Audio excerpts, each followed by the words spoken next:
In this lesson, we're going to learn how to make a selection based off of a color range. So here's this photo of the fireworks. So you can open up that JPEG image in Photoshop if you want to follow along. To make a selection based off of color range, just go up to Select Color Range. What happens is it automatically, I don't know why it's set to skin tones, it might not be for you.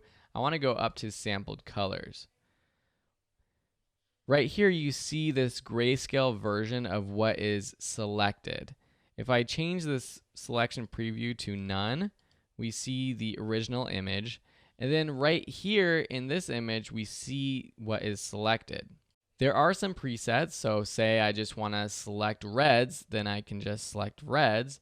And if I select OK, now all the reds are selected and I can copy and paste them.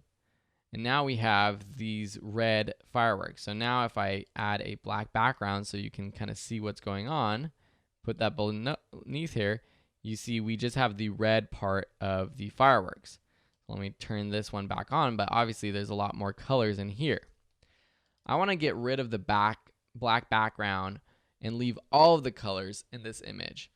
The quick selection tool and the lasso tool and the marquee tool, those would be really hard to use for this image because it's too intricate. There's too many lines. There's too much black within the fireworks, and that's why using the select color range option will be good.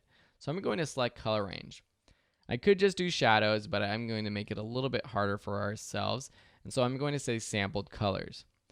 Now with this button selected, we have our selector, and I can just click anywhere here where the black is, and it makes that selection.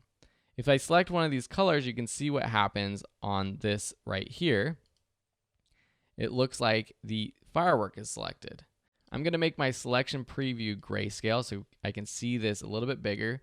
And you can play with the fuzziness. Dropping down the fuzziness basically drops down the tolerance, so more of the colors that aren't black are selected. So say I drop this down just a little bit. If I made a mistake, I can use this plus or minus to subtract a specific color from my selection. So say I say none, and maybe I want to subtract just this blue right here. It's kind of hard because those lines are so small. But let me just go back to my grayscale selection, and it did actually get rid of some of that blue. So now I have my black selected. I don't want my black selected. I want all of the rest of the colors selected. So I'm going to click that invert button. So I'm just going to select OK now. And now just the fireworks are selected. And if I copy and paste this and turn off the black background or the regular image, I see my fireworks. And now if I want, what I can do is let's just throw in another image. So let me paste this silhouette image.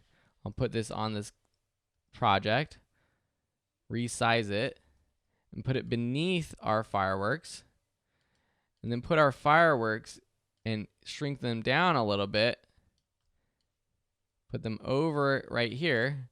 Now this is kind of funny, it probably wouldn't look exactly like this, but we could play around with maybe a different image, and we could add these fireworks to another image.